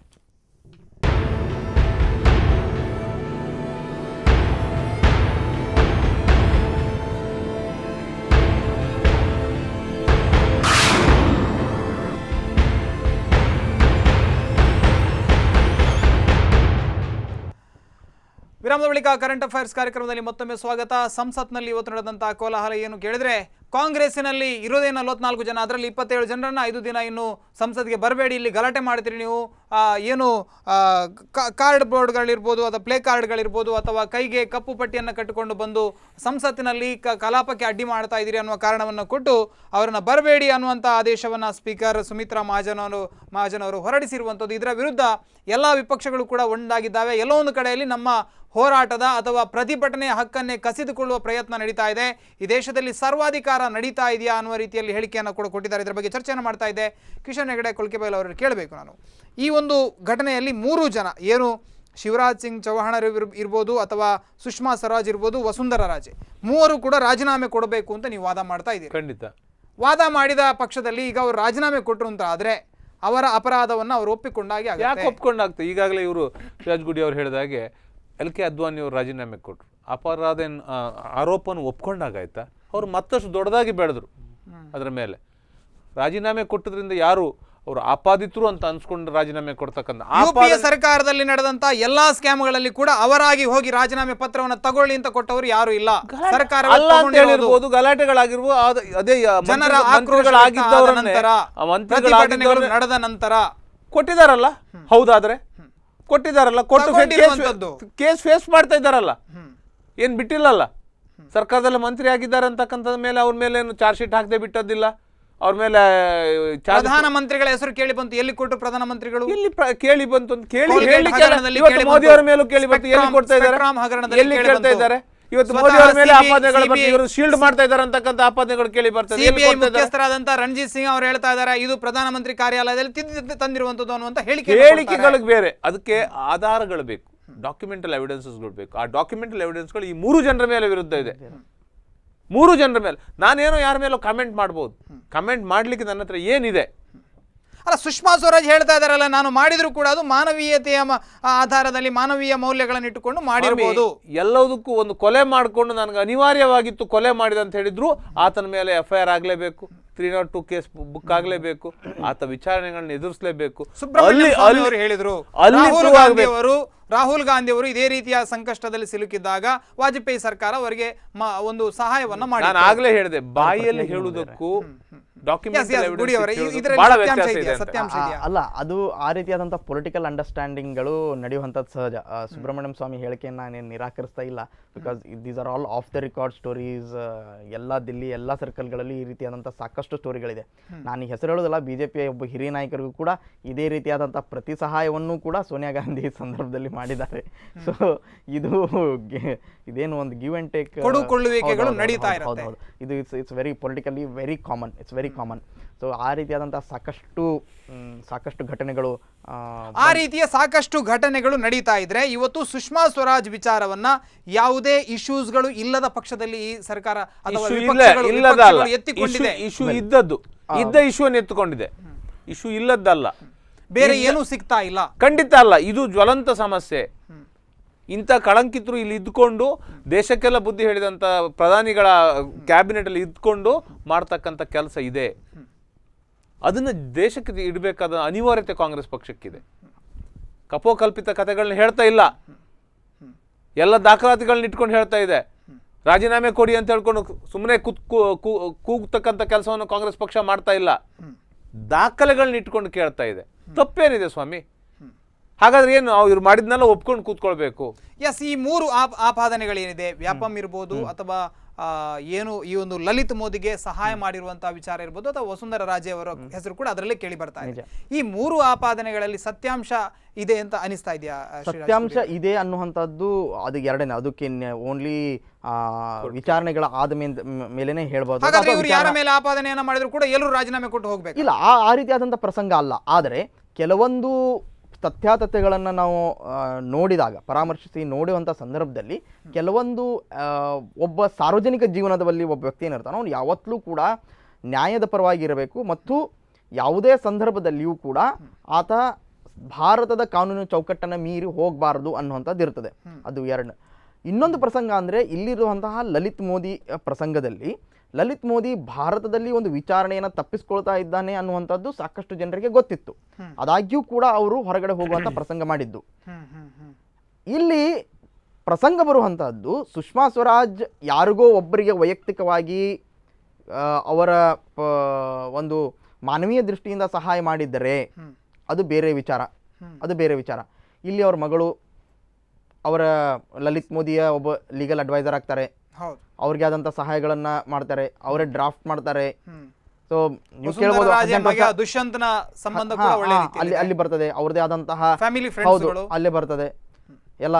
ಸೊ ಈ ರೀತಿ ಆದಂತಹ ಒಂದು ವಾತಾವರಣ ಏನು ಕ್ರಿಯೇಟ್ ಆಗುತ್ತೋ ಆ ಒಂದು ಸಂದರ್ಭದಲ್ಲಿ ಬಹುಶಃ ರಾಜಕಾರಣದಲ್ಲಿ ನೈತಿಕತೆ ಅನ್ನುವಂಥದ್ದು ಪ್ರಧಾನವಾಗಿ ಮಾತಾಡುವ, ನೈತಿಕತೆ ಅನ್ನುವಂಥದ್ದನ್ನೇ ಉಟ್ಕೊಂಡ್ರೆ ಅಂದರೆ ಕಾನೂನಾತ್ಮಕ ವಿಷಯಗಳನ್ನು ಹೊರತಾಗಿ ನೈತಿಕತೆಯೇ ಒಂದು ಪ್ರಧಾನ ಅಂತನ್ನುವಂಥ ಸಂದರ್ಭದಲ್ಲಿ, ಆ ರೀತಿಯಾದಂಥ ರಾಜಕಾರಣ ಮಾಡುವಂಥ ಸಂದರ್ಭದಲ್ಲಿ ಮೌಲ್ಯಗಳನ್ನು ನಾವು ಏನಾದರೂ ಮಾತಾಡುವಂಥ ಸಂದರ್ಭದಲ್ಲಿ ಸುಷ್ಮಾ ಸ್ವರಾಜ್ ವಿಚಾರದಲ್ಲಿ ಇದನ್ನು ಬಹುಶಃ ನಾವು ಒತ್ತಿ ಹೇಳಬೇಕಾದಂಥದ್ದು. ಪ್ರತಿಯೊಂದು ಸಂದರ್ಭದಲ್ಲಿ ಕೂಡ ಮೌಲ್ಯಗಳ ಬಗ್ಗೆ ಮಾತಾಡ್ತಾರೆ. ಈ ಒಂದು ಸಂದರ್ಭದಲ್ಲಿ ಸುಷ್ಮಾ ಸ್ವರಾಜ್ ಯಾವ ಮೌಲ್ಯಗಳನ್ನು ಇಟ್ಕೊಂಡು ಮಾತಾಡ್ತಾರೆ? ಅವರು ಬಳ್ಳಾರಿಗೆ ಬಂದು ವರಮಹಾಲಕ್ಷ್ಮಿ ಪೂಜೆ ಮಾಡಿಸ್ಕೊಂಡು ಹೋಗ್ತಾ ಇದ್ರು. ನಿಜ ಯಾವತ್ತೂ ಕೂಡ ಒಂದು ರೀತಿಯ ಒಂದು ಐಕನ್ ಆಗಿ ಬೆಳೆಯುವಂತ ಪ್ರಯತ್ನವನ್ನ ಸುಷ್ಮಾ ಸ್ವರಾಜ್ ಮಾಡಿದ್ರು ಈ ದೇಶದಲ್ಲಿ. ಹೌದಾ, ಅವ್ರದೇ ಆದಂತ ವಾಗ್ಝರಿಯಿಂದಾಗಿ ಸಾಕಷ್ಟು ಜನ ಪ್ರಭಾವಿತರಾದರು. ಆದರೆ ನೈತಿಕತೆ ಅನ್ನುವಂಥದ್ದನ್ನ ಸುಷ್ಮಾ ಸ್ವರಾಜ್ ಒಂದು ಅತ್ಯಂತ ಒಂದು ಏನು ಎಕ್ಸ್ಟರ್ನಲ್ ಅಫೇರ್ಸ್ ಮಿನಿಸ್ಟ್ರಿ ಅನ್ನುವಂಥದ್ದು ಒಂದು ಬಹು ಇಂಪಾರ್ಟೆಂಟ್ ಆದಂತಹ ಒಂದು ಖಾತೆ ಅದು. ಅವ್ರು ಒಳ್ಳೆ ಕೆಲಸ ಮಾಡ್ತಾ ಇದ್ದಾರೆ. ಈಗ ಮೊನ್ನೆ ಕನ್ನಡಿಗ ಅವ್ರು ಯಾರು ಕೆಲಸ ಮಾಡ್ತಾ ಇಲ್ಲ, ಮೋದಿ ಕೆಲಸ ಮಾಡ್ತಾ ಇದ್ದಾರೆ. Sushma Swaraj is doing nothing. ಅವ್ರದೇ ಆದಂತಹ ಒಂದು ಖಾತೆಯಲ್ಲಿ ಪ್ರಧಾನಮಂತ್ರಿಗಳ ಹಸ್ತಕ್ಷೇಪನೆ ಜಾಸ್ತಿ ಇದೆ, ನ್ಯಾಷನಲ್ ಸೆಕ್ಯೂರಿಟಿ ಅಡ್ವೈಸರ್ ಹಸ್ತಕ್ಷೇಪ ಜಾಸ್ತಿ ಇದೆ. ಎಲ್ಲಿದೆ, ಎಷ್ಟು ಕಡೆ ಹೋಗಿದ್ದಾರೆ ಎಲ್ಲ ಕ್ಯಾಬಿನೆಟ್ ಅಲ್ಲೂ ಅಷ್ಟೇ ಆಗಿದೆ. ಹೌದಾ, ಯಾವ ಕ್ಯಾಬಿನೆಟ್ ಮಂತ್ರಿಗೂ ಏನು ಅಧಿಕಾರ ಉಳ್ಕೊಂಡಿಲ್ಲ. ಸರ್ ನಿಮ್ಮಲ್ಲಿ ಕೇಳಬೇಕು, ಎಲ್ಲ ಅಧಿಕಾರವು ಪ್ರಧಾನಮಂತ್ರಿ ಕಾರ್ಯಾಲಯದಿಂದ ನಡೀತಾ ಇದೆ. ನೆಪ ಮಾತ್ರ ಮಂತ್ರಿಗಳಿದ್ದಾರೆ. ಎಸ್, ಇಲ್ಲಿ ಈಗ ಇವರು ಏನು ಸ್ಪೀಕರ್ ಅವರು ಹೇಳಿರುವಂತ ಮಾತು ಏನಿದೆ ಅಥವಾ ನಿರ್ಧಾರ ಏನಿದೆ, ಅವರು ಹೇಳ್ತಾ ಇದ್ದಾರೆ ನಮಗೆ ಕಲಾಪ ಮಾಡೋದಕ್ಕೆ ಅವಕಾಶವನ್ನು ಕೊಡ್ತಾ ಇಲ್ಲ, ಅಥವಾ ಇದರಲ್ಲಿ ಏನಾದರೂ ರಾಜಕೀಯ ಇರ್ಬೋದು ಅಂತ ಅನಿಸ್ತಾ ಇದೆಯಾ ಈ ನಿರ್ಧಾರವನ್ನು ತೆಗೆದುಕೊಳ್ಳುವ ಹಿಂದೆ? ಸ್ಪೀಕರ್ನವರ ನಿರ್ಧಾರದ ಹಿಂದೆ ರಾಜಕೀಯ ಅನ್ನೋಕ್ಕಿಂತಲೂ ಅವ್ರು ಹೇಳಿದ್ರು ನನಗೆ ನನ್ನ ಕಲಾಪಗಳನ್ನ ನಡೆಸೋದು ಮುಖ್ಯ ಅಂತ. ಬಹುಶಃ ಬೈಟ್ ನೋಡಿದೆ ನಾನು ಸಹ, ನನಗೆ ಪಾರ್ಲಿಮೆಂಟರಿ ಕಲಾಪವನ್ನು ನಡೆಸೋದು ಮುಖ್ಯ ಅಂತ. ಸರಿ, ಸುಗಮವಾಗಿ ನಡೆಸೋದು ನನ್ನ ಜವಾಬ್ದಾರಿ, ಅದು ಅವ್ರ ಮೇಲೆ ಒತ್ತಡ ಇಲ್ಲ ಅಂತಕ್ಕಂಥದ್ದು ಅಲ್ಲ. ಜವಾಬ್ದಾರಿ ಅವ್ರದ್ದು ಹೌದು, ಒತ್ತಡ ನಿಮ್ಮವರದೇ. 8 ದಿನದಿಂದ ಅಲ್ಲಿ ಹೋಗಿ ಎಕ್ಸ್ಪೆಲ್ ಮಾಡುವುದರ ಹಿಂದೆ ಖಂಡಿತ ಬಿಜೆಪಿಯ ಒತ್ತಡ ಇದೆ. ಅವರು ಯಾವತ್ತೂ ನಿಷ್ಪಕ್ಷಪಾತವಾಗಿ ಸ್ಪೀಕರ್ ನಡ್ಕೊಂಡಿದ್ದಾರೆ ಅಂತ ಹೇಳ್ತಕ್ಕಂಥ ಮಾತನ್ನು ನಾನು ಒಪ್ಪುವುದಿಲ್ಲ. ಅವರ ಮೇಲೆ ಒತ್ತಡ ಇರುವುದು ಸತ್ಯ, ಕಲಾಪ ನಡೆಸಬೇಕಾದ ಅವ್ರ ಕೆಲಸ ಖಂಡಿತ ಸತ್ಯ. ಸ್ಪೀಕರ್ ಆಗಿದ್ದವರಿಗೆ ಅವ್ರ ಕಲಾಪ ಸುಗಮವಾಗಿ ನಡೆದಿದ್ರೆ ಅವ್ರ ಮೇಲೆ ಹೊರೆ ಬೀಳ್ತದೆ.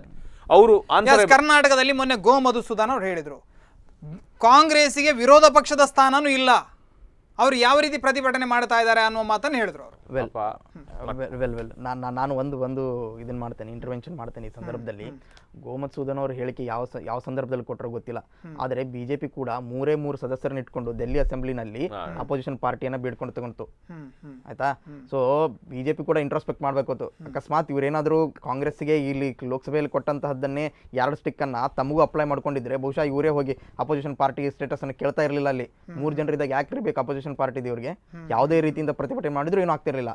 ಒಂದು ಎರಡನೇ ಪ್ರಸಂಗ, ಇವತ್ತಿಗೂ ಡೆಲ್ಲಿ ಅಸೆಂಬ್ಲಿಯ ಮೊನ್ನೆ ಒಂದು ಕಲಾಪ ನೋಡಿದ್ರೆ ಎಲ್ಲಾ 3 ಸದಸ್ಯರನ್ನು ಎತ್ಕೊಂಡೋಗಿ ಹೊರಗೆ ಹಾಕಿದ್ರು. ಅಲ್ಲಿ ಮಾರ್ಷಲ್ಗಳನ್ನು ಕರೆಸಬೇಕಾಯಿತು. ಸೊ ಗಲಾಟೆಯನ್ನು ಬಿಜೆಪಿ ಕೂಡ ಮಾಡ್ತಾ ಇದೆ, ಬಿಜೆಪಿ ಸದಸ್ಯರು ಮಾಡ್ತಾ ಇದ್ದಾರೆ. ಎಲ್ಲೆಲ್ಲಿ ಅಪೋಸಿಷನ್ ಅನ್ನುವಂಥದ್ದು ಇದೆಯೋ ಅಲ್ಲಿ ಎಲ್ಲವೂ ಕೂಡ ಅದು ಬೇರೆ ಯಾವುದೇ ಪಾರ್ಟಿ ಇರಲಿ, ಇವತ್ತು ಬಿಜೆಪಿ ಕಾಂಗ್ರೆಸ್ ಅಥವಾ 3ನೇ ಪಾರ್ಟಿನ ಯಾವುದೋ ಇರಲಿ, ಸೊ ಎಲ್ಲರೂ ಕೂಡ ಅದೇ ರೀತಿ ಆದಂತಹ ವಾತಾವರಣವನ್ನೇ ಕ್ರಿಯೇಟ್ ಮಾಡ್ತಾ ಇದ್ದಾರೆ.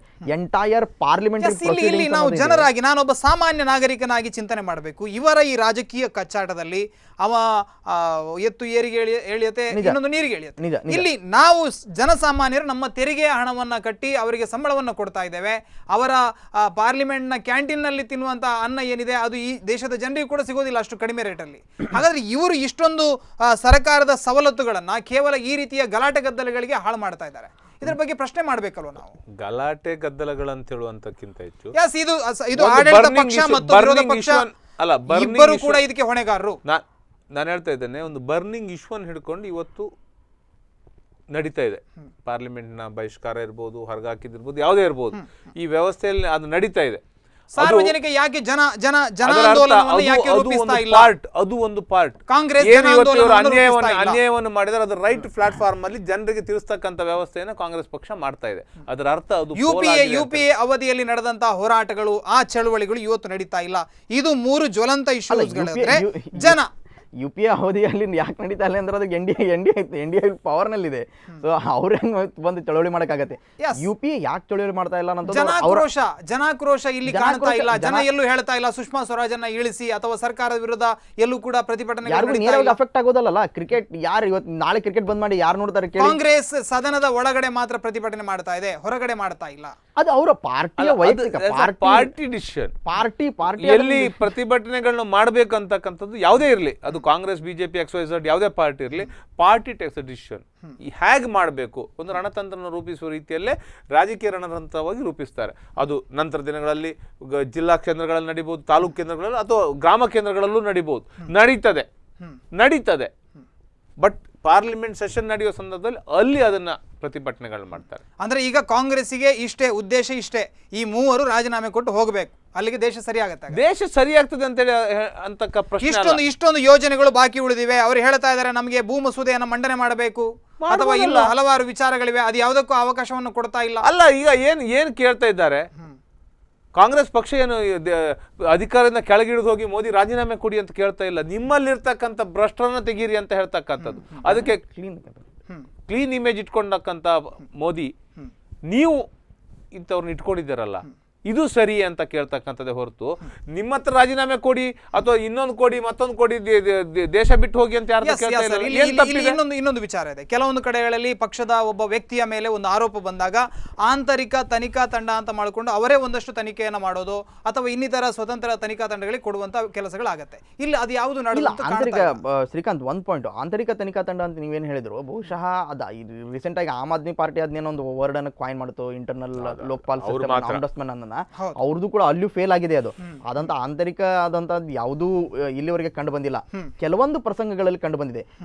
ರಿಮೆಂಬರ್, ಬಿಜೆಪಿ ಕನಿಷ್ಠ ಪಕ್ಷ ಹಿರಿಯರು ಒಂದು ಸ್ಪಷ್ಟೀಕರಣ ಕೇಳಬಹುದಾಗಿತ್ತು. ಅದನ್ನ ಬಿಜೆಪಿಯಲ್ಲಿ ಯಾವ ಹಿರಿಯರು ಉಳ್ಕೊಂಡಿಲ್ಲ. ಆ ಹಿರಿಯರು ಮಾರ್ಗದರ್ಶಕ ತಂಡ ಅಂತ ಏನಿದೆ, ಆ ಮಾರ್ಗದರ್ಶಕ ತಂಡದ ಮಾತೆಲ್ಲಿ ಕೇಳ್ತೀರಿ? ಒಬ್ರು ಅಟಲ್ ಬಿಹಾರಿ ವಾಜಪೇಯಿ ಅವರು ಹಿರಿಯರು, ಅವರಿಗೆ ಅನಾರೋಗ್ಯ, ಅವ್ರು ಬರೋ ಮಂಡಳಿಯ ಮಾರ್ಗನೇ ಬೇರೆ, ಅವ್ರು ಬರೋ ಆಗಿಲ್ಲ. ಅಡ್ವಾಣಿ ಅವ್ರ ಮಾತನ್ನ, ಮುರಳಿ ಮನೋಹರ್ ಜೋಶಿ ಮಾತನ್ನ ಇವ್ರು ಕೇಳೋ ಪರಿಸ್ಥಿತಿ ಇಲ್ಲ. ಸೊ ಹಿಂಗಾಗಿ ಯಾರು ಕೇಳ್ಬೇಕಿಲ್ಲಿ, ಇವ್ರು ಕೇಳೋ ಅಂತ ಪರಿಸ್ಥಿತಿ ಇಲ್ಲದರಾಗಿದ್ದರಿಂದಾಗಿ ಈ ಒಂದು ವಾತಾವರಣ. ಅಲ್ಲಿ ಎಲ್ಲಕ್ಕಿಂತ ಮೊದಲು ಬಿಜೆಪಿಲಿ ಆಂತರಿಕ ಪ್ರಜಾಸತ್ತೆ ಇದೆಯೇ ಹೇಳಿ.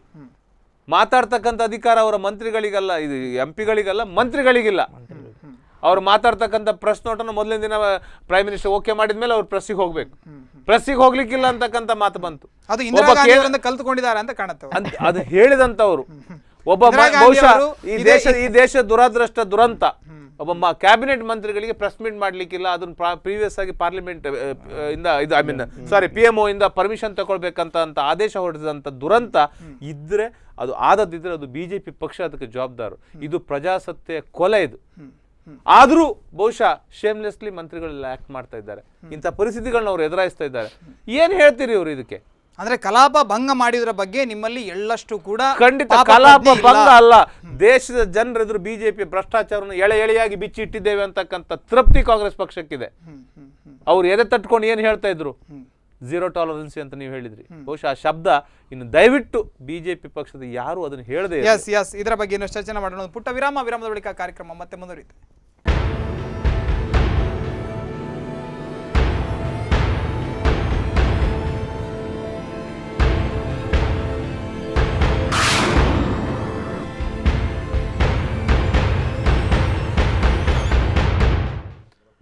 ವಿರಾಮದ ಬಳಿಕ ಕಾರ್ಯಕ್ರಮದಲ್ಲಿ ಮತ್ತೊಮ್ಮೆ ಸ್ವಾಗತ. ನಾವು ಸುಮಿತ್ರಾ ಮಹಾಜನ್ ಅವರ ನಿರ್ಧಾರದ ಪ್ರಕಾರ ಏನು 27 ಜನ ಸಂಸದರನ್ನ 5 ದಿನಗಳ ಮಟ್ಟಿಗೆ ನಿರ್ಬಂಧ ಹೇರಿರುವಂಥದ್ದು, ಸದನದ ಕಲಾಪಕ್ಕೆ ಅಡ್ಡಿಪಡಿಸಿದ ಹಿನ್ನೆಲೆಯಲ್ಲಿ ಒಂದು ಶಿಕ್ಷೆಯನ್ನು ಕೊಟ್ಟಿರುವಂಥದ್ದು. ಇದರ ಬಗ್ಗೆ ನಾವು ಚರ್ಚೆಯನ್ನು ಮಾಡ್ತಾ ಇದ್ವಿ. ಎಸ್ ಸರ್, ನಾನು ನಿಮ್ಮಲ್ಲಿ ಕೇಳಬೇಕು. ನಾವು ಇವತ್ತು ಸದನದ ಕ್ಯಾಂಟೀನ್ಗಳ ಬಗ್ಗೆ, ಅಲ್ಲಿರತಕ್ಕಂಥ ಆಹಾರಗಳ ಬಗ್ಗೆ ಚರ್ಚೆ ಆಗ್ತಾ ಇದೆ. ಹೌದು. ಅಂದರೆ ನಾವು ಇಷ್ಟೊಂದು ಫೆಸಿಲಿಟಿಗಳನ್ನು ಕೊಡ್ತಾ ಇದ್ದೇವೆ, ಅಥವಾ ಅವರ ಸಂಬಳಗಳು ಒಂದು ತಿಂಗಳಿಗೆ, ನಮ್ಮ ಸಂಸದರಿಗೆ ಒಂದು ತಿಂಗಳಿಗೆ ಒಬ್ಬನಿಗೆ 1.4 lakh ರೂಪೀಸ್ನಷ್ಟು ನಾವು ಖರ್ಚು ಮಾಡ್ತಾ ಇದ್ದೇವೆ. ಅವರ ಟ್ರಾವೆಲ್ ಅಲವೆನ್ಸ್ಗಳಿರ್ಬೋದು ಅಥವಾ ಸಂಬಳ ಇರ್ಬೋದು ಎಲ್ಲ. ಇಡೀ ಒಂದು ಈ ಪಾರ್ಲಿಮೆಂಟರಿ ಸಿಸ್ಟಮ್ ನಡಿಬೇಕಿದ್ರೆ ಅದು ನಮ್ಮ ತೆರಿಗೆ ಹಣದಿಂದ ನಡೀತಾ ಇರುವಂಥದ್ದು. ಆದ್ರೆ 1 ರೂಪಾಯಿಯ ಲಾಭ ಕೂಡ ಆಗ್ತಾ ಇಲ್ಲ ಅನ್ನುವಂತ ಒಂದು ಬೇಸರ ಜನರಲ್ಲೂ ಕೂಡ ಇದೆ. ನಿಜ ನಿಜ. ಇದಷ್ಟೇ ಅಲ್ಲದೆ ಕರ್ನಾಟಕದಂತಹ ಕರ್ನಾಟಕದ ರಾಜ್ಯಗಳೇನಿದೆ, ಹಿಂದೆ ಯಡಿಯೂರಪ್ಪನವರು ಇದ್ದಾಗ ಪ್ರತಿಯೊಬ್ಬ ಎಂಪಿಗೂ ಕೂಡ ಒಂದೊಂದು ಕಾರನ್ನು ಕೊಟ್ಟರು ಮತ್ತು ಅವರದೇ ಆದಂತಹ ಕ್ಷೇತ್ರಗಳಲ್ಲಿ ಪ್ರವಾಸಕ್ಕಾಗಿ ಅವರಿಗೆ ಡೀಸೆಲ್ ವೆಚ್ಚವನ್ನು ಕೊಟ್ಟರು, ದೆಹಲಿಯಲ್ಲಿ ಅಡ್ಡಾಡೋದಕ್ಕೆ ಕಾರ್ ಕೊಟ್ಟರು ಮತ್ತು ದೆಹಲಿಯಲ್ಲಿ ಅಡ್ಡಾಡೋದಕ್ಕೆ ಹೆಚ್ಚುವರಿಯಾಗಿ ಡೀಸೆಲ್ ಅನ್ನು ಕೂಡ ಕೊಟ್ಟರು. ಸೊ ಈ ರೀತಿಯಾದಂತಹ ಒಂದು ಖರ್ಚು ವೆಚ್ಚಗಳ ಪಟ್ಟಿ ಇನ್ನೂ ಹೆಚ್ಚಿಗೆ ಇದೆ. ನಮ್ಮ ಉಸ್ತುವಾರಿ ಸಚಿವರು ನಂಬರ್ 1 ನಲ್ಲಿದ್ದಾರೆ, 70 ಲಕ್ಷ ಖರ್ಚು ಮಾಡಿದ್ದಾರೆ. ಇನ್ನೂ ಇದೆ ಅಂದ್ರೆ ಕೇವಲ ಒಬ್ಬರು ಅಂತಲ್ಲ, ಎಲ್ಲರೂ ಕೂಡ ಆ ರೀತಿಯಾದಂತಹ ಖರ್ಚು ವೆಚ್ಚಗಳನ್ನ ಮಾಡ್ತಾನೆ ಇದ್ದಾರೆ. ಸೊ ಇದೊಂದು ಹೆವಿ ಬರ್ಡನ್, ಇದು ಒಂದು ಪೊಲಿಟಿಕಲ್ ಸಿಸ್ಟಮ್ ಅನ್ನ ಮೇಂಟೈನ್ ಮಾಡೋದ್ರಲ್ಲಿ ಹೆವಿ ಆದಂತಹ ಬರ್ಡನ್ ಇದೆ. ಈ ಹಿಂದೆ ಈ ಕಾನ್ಸೆಪ್ಟ್ ಅನ್ನು ಯಾಕೆ ಮಾಡಿರಬಹುದು ಅನ್ನುವಂಥದ್ದು ನೆಹರು ಕಾಲದಲ್ಲಿ ಬಹುಶಃ ಇದೊಂದು ರೀತಿಯ ಚರ್ಚೆ ಆಯಿತು. ಯಾಕೆ ನಾವು ಈ ರೀತಿಯಾದಂತಹ ಒಂದು ವೇತನವನ್ನು ಕೊಡಬೇಕು ಅನ್ನೋಂಥದ್ದು ಸಾಕಷ್ಟು ಜನರಿಗೆ ಆಕ್ಚುಲಿ ಇವತ್ತಿನ ಲೋಕಸಭೆಯ ಚುನಾವಣೆ ಖರ್ಚು ವೆಚ್ಚಗಳನ್ನು ನೋಡಿದಾಗ, ಅವ್ರು ಮಾಡುವಂಥ ಖರ್ಚು ವೆಚ್ಚಗಳನ್ನು ನೋಡಿದಾಗ, ಹಿಂದಿನ ಖರ್ಚು ವೆಚ್ಚಗಳನ್ನು ಮಾಡಿದಾಗ ಬಹಳ ಇದೆ. ಇವತ್ತಿನ ದಿವಸ ಇಟ್ಸ್ ನೋ ಮೋರ್ ಸರ್ವಿಸ್. ಅಲ್ಲಿರುವಂಥದ್ದು ಇವತ್ತಿನ ದಿವಸ ಅದೊಂದು ಬಿಸ್ನೆಸ್, ಅದೊಂದು ರೀತಿಯ ವ್ಯವಹಾರ, ಅದೊಂದು ರೀತಿಯಾದಂತಹ ಒಂದು ಪ್ರೊಫೆಷನ್ ಆಗಿ ಡೆವಲಪ್ ಆಗಿದೆ. So it wasn't a profession at all earlier. So ಅವ್ರಿಗೆ ಇಲ್ಲ, ನನಗೆ ಆದಂಥ ಬೇಕು, ನನಗೆ ಆದಂಥ ಪೋಸ್ಟ್ 5 ವರ್ಷ, ಯಾರಾದರೂ 30 ವರ್ಷ ಸರ್ವಿಸ್ ಮಾಡಿದ್ರೆ ರಿಟೈರ್ಮೆಂಟ್ ಸ್ಕೀಮ್ ಕೊಡ್ತಾರೆ, ಅಲ್ಲಿ 5 ವರ್ಷ ಮಾಡಿದ್ರೆ ರಿಟೈರ್ಮೆಂಟ್ ಸ್ಕೀಮ್ ಕೊಡ್ತಾರೆ ಅವ್ರಿಗೆಲ್ಲರಿಗೂ. ಸೊ ಈ ರೀತಿ ಆದಂತಹ ಸೌಲಭ್ಯಗಳು ಸಾಕಷ್ಟಿದೆ. ಅದಕ್ಕೆ ಪಾಲಿಟಿಷಿಯನ್ಸ್ ಕೊಡುವಂತಹದ್ದು ಕೂಡ ವಿವರಣೆಗಳು ಬೇರೆ ಇದೆ. ಅವ್ರೇನಂತಾರೆ, ನೀವು ನಮ್ಮ ಮನೆಗೆ ಬಂದ್ರೆ ನಾವು ಟೀ ಮಾಡ್ಕೊಡಲ್ವಾ, ನೀವು ಎಷ್ಟು ಸರಿ ಬರ್ತೀರಪ್ಪ, ಒಬ್ಬರ ಕಾರ್ಯಕರ್ತರು ಬರ್ತಾರಾ, 108 ಕಾರ್ಯಕರ್ತರು ಬರ್ತಾರೆ, ಅವ್ರಿಗೆಲ್ಲ ಟೀ ಮಾಡ್ಕೊಡೋದು ಬೇಡವಾ, ನಾನು ಎಲ್ಲಿಂದ ದುಡ್ಡು ತರಲಿ. ಸೊ ಈ ರೀತಿಯಾದಂತಹ ವಿವರಣೆಗಳು ಇದೆ. ಪಾರ್ಲಿಮೆಂಟ್ ನಲ್ಲಿ ಭ್ರಷ್ಟಾಚಾರಕ್ಕೆ ಹೋಗ್ತಾರೆ, ನಾನು ಹೋಗ್ತೇನೆ. ಹಾಗೆ ಇನ್ನೊಂದು ವಿಚಾರ ಅಂತಂದ್ರೆ, ಅಲ್ಲಿ ನಡೀತಾ ಇರುವಂತಹದ್ದು ಕ್ಯಾಂಟೀನ್ ವಿಚಾರಗಳು ಪದೇ ಇವತ್ತಿನ ದಿವಸ ಚರ್ಚೆ ಆಗ್ತದೆ ಮಾಧ್ಯಮದಲ್ಲಿ. ಒಂದು ಅಲ್ಲಿ ಕ್ಯಾಂಟೀನ್ಗಳಲ್ಲಿ ಐ ವಿಶ್ ಪಾರ್ಲಿಮೆಂಟೇರಿಯನ್ಸ್ ಇವರೇನಿರ್ತಾರೆ MP MLAಗಳು, ನಾನಂದ್ರೆ ನಾಳೆ ಮೋದಿಯವರು ದಯವಿಟ್ಟು ಹೋಗಿ ಆ ಪಾರ್ಲಿಮೆಂಟಲ್ಲಿ ಊಟ ಮಾಡಲಿ, ಒಂದಿನ ಮಾಡ್ಲಿ, ಹೋಗ್ಲಿ ಅಲ್ಲಿ ಊಟ ಒಂದ್ ದಿವಸ ಮಾಡ್ಲಿ. ಅವ್ರಿಗೆ ಅಲ್ವಾ ಎಲ್ಲ ಎಷ್ಟು ಹೈ ಸೆಕ್ಯೂರಿಟಿನಲ್ಲಿ ತಯಾರು ಮಾಡಿದಂಥ ಊಟ ಅಲ್ಲ, ಒಂದ್ ದಿವಸ ಮಾಡ್ಲಿ ಅಲ್ಲಿ ಅವ್ರು ಊಟ. ಸೊ ಸಾಧ್ಯ ಇಲ್ಲ ಇವರಿಂದ ಅಲ್ಲಿ ಊಟ ಮಾಡುವಂತ ಯಾರು ಸೆಕ್ಯೂರಿಟಿ ಗಾರ್ಡ್ಗಳು, ಡ್ರೈವರ್ಗಳು, ಜರ್ನಲಿಸ್ಟ್ಗಳು. ನಾಳೆ ಜರ್ನಲಿಸ್ಟ್ ಪೇಮೆಂಟ್ ಅನ್ನು ಜಾಸ್ತಿ ಮಾಡಿ, ನಾನೇ ಡಿಮಾಂಡ್ ಮಾಡ್ತಾ ಇದ್ದೇನೆ. ಜರ್ನಲಿಸ್ಟ್ ಪೇಮೆಂಟ್ ಜಾಸ್ತಿ ಆಗಲಿ. ಇರೋ 8-10 ಸಾವಿರನಲ್ಲಿ ಡೆಲ್ಲಿನಲ್ಲಿ ಜೀವನ ಮಾಡೋದಂದ್ರೆ ಹೆಂಗಾಗತ್ತೆ? ಪಾರ್ಲಿಮೆಂಟ್ ಸೆಷನ್ ಇದ್ದಾಗ ಜರ್ನಲಿಸ್ಟ್ಗಳು ಹ್ಯಾಪಿ ಆಗಿರ್ತಾರೆ ಅವತ್ತು ದಿವಸ. ಯಾಕಂದ್ರೆ ಅವ್ರಿಗೆ ಏನೋ ಒಂದು 5 ರೂಪಾಯಿ 6 ರೂಪಾಯಿ ಎಷ್ಟೋ ಒಂದು ರೀತಿ ಆಗಲಿ ಇವತ್ತಿನ ದಿವಸ ಸೇವಿಂಗ್ಸ್ ಆಗ್ತಿರ್ತದೆ. ಎಷ್ಟೋ ಒಂದು ಇದ್ದುದ್ರಲ್ಲೇ ಕ್ವಾಲಿಟಿ ಫುಡ್ ಏನೋ ಒಂದು ಪ್ರಸಂಗದಲ್ಲಿ ಕ್ವಾಲಿಟಿ ಫುಡ್ ಅನ್ನು ಅವ್ರಿಗೆ ಸಿಗ್ತಾ ಇರುತ್ತೆ. At least for God sake extend it to the rest part of the India ಮಾಡಿ. ಅದನ್ನ ಆ ರೀತಿಯಾದಂಥ ಒಂದು ಸ್ಮಾಲ್ ಕ್ಯಾಂಟೀನ್ಗಳನ್ನು ಮಾಡಿ, ನಮ್ದಂತ ಕಾಫಿ ಬೋರ್ಡ್, ಕರ್ನಾಟಕದಲ್ಲಿ ಬೆಳೀತಾ ಇರೋ ಕಾಫಿ ಬೋರ್ಡ್ಗೆ ನಾವು ಎಷ್ಟೊಂದು ಬೆಲೆ ಕೊಟ್ವಿ. ಅದನ್ನ ಒಯ್ದು ನಾವು ಒಂದು ಪಾರ್ಲಿಮೆಂಟ್ ಒಂದು ಮೂಲೆಯಲ್ಲಿ ಸ್ಥಾಪನೆ ಮಾಡಿದಿರಿ, ತಗೊಂಡ್ ಬನ್ನಿ ಹೊರಗಡೆ ಮಾರ್ಕೆಟ್ ಮಾಡಿದ್ವಾ? ನಾವು ಮಾಡಲಿಲ್ಲ.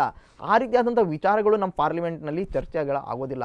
ಬದಲಾಗಿ ಇನ್ನೊಬ್ರು ಯಾಕೋ ಫುಡ್ ಮಾಡಲಿಲ್ಲ, ಮತ್ತೊಬ್ರು ಯಾಕೋ ಫುಡ್ ಮಾಡಲಿಲ್ಲ ಅಂತೇಳಿ ಸಬ್ಸಿಡಿ ತೆಗೆಯೋದರ, ಪಾರ್ಲಿಮೆಂಟ್ ಕ್ಯಾಂಟೀನ್ ಸಬ್ಸಿಡಿ ತೆಗೆಯೋದ್ರಲ್ಲಿ ನಾನು ಅದಕ್ಕೆ ಖಂಡಿತವಾಗಿ ವಿರೋಧ ಇದ್ದೇನೆ. When it comes to journalistic, you may make a new rule that journalist and other security ಮತ್ತು ಇನ್ಯಾರು ಅವರೆಲ್ಲ ತಿನ್ಬೋದು. ನೀವು ಭಾಳ ಅಂದ್ರೆ MP-ಗಳಿಗೆ ಇನ್ನೊಂದು ಸ್ವಲ್ಪ ಹೆಚ್ಚಿಗೆ ದುಡ್ಡನ್ನು ಚಾರ್ಜ್ ಮಾಡಿ ತಗೊಳ್ಳಿ. So I am not against to it. ಬಹುಶಃ ಅದು ಯಾಕೆ ನನ್ಗೆ ಬಹುಶಃ ಯಾವುದೋ ಪೇಪರ್ನ ಒಂದು ಕಾಲಮ್ಗಳನ್ನು ತುಂಬಿಸ್ಲಿಕ್ಕೆ ಇಶ್ಯೂ ಆಗಿ ಮಾಡಿದಾರೆ. ಅಲ್ಲ, ಬಹುಶಃ ಅದು ಇಶ್ಯೂ ಅಲ್ಲ.